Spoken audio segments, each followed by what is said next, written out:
হে আমার মা বোনেরা, ভালো করে শুনবা। শাহ ওয়ালিউল্লাহ মুহাদ্দিসে দেহলভী রাহমাতুল্লাহি আলাইহি আল্লাহু আকবার মা 5 ওয়াক্ত নামাজ পড়ে, নিশি রজনীতে তাহাজ্জুদের নামাজ পড়ে। আল্লাহর বান্দি কয়েকদিন পড়ার পর হঠাৎ করে একদিন দেখে মুনাজাতে যখন হাতটা তুলছে, রে ভাই, এই হাতের মধ্যে ছোট্ট ছোট্ট বাচ্চার কেমন জানি চোখ দেখা যায়, মুখ দেখা যায়, প্রতিচ্ছবি দেখা যায়। আল্লাহর বান্দি যখন দোয়া করে, এই বাচ্চাটাও আমিন আমিন বলে জোরে কন্যা সুবহানাল্লাহ।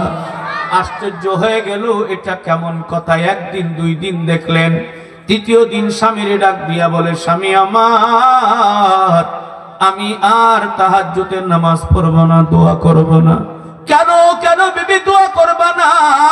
ডাক দিয়া বলে, স্বামী কেমনে করব?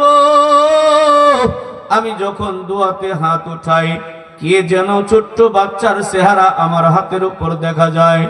আমিন আমিন বলে স্বামী গো, আবার বড় ভয় লেগে যায়, না জানি জিনে ভূতে ধরে আমারে আসর করছে নাকি।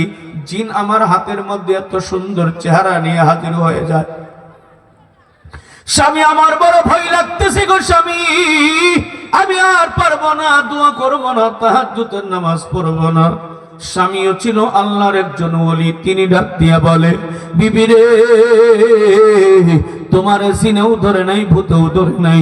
এই যে সন্তানটা তুমি তোমার হাতে দেখতে পারো, ছোট্ট বাচ্চার ছবি দেখতে পারো, এটা আর কেউ না, কেউ নই রে বিবি, এটা তোমার পেটের সন্তান।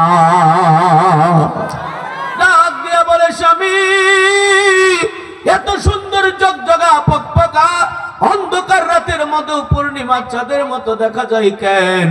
স্বামী ডাক দিয়া বলে, বিবি রে, তুমি জানো না, তোমার এই সন্তানটা দুনিয়াতে আইসা কুরআন আর হাদিসের আলো এমন ভাবে জ্বালাবে, ভারত উপমহাদেশের কোরআনের আলো দিয়ে আলোকিত হয়ে যাবে।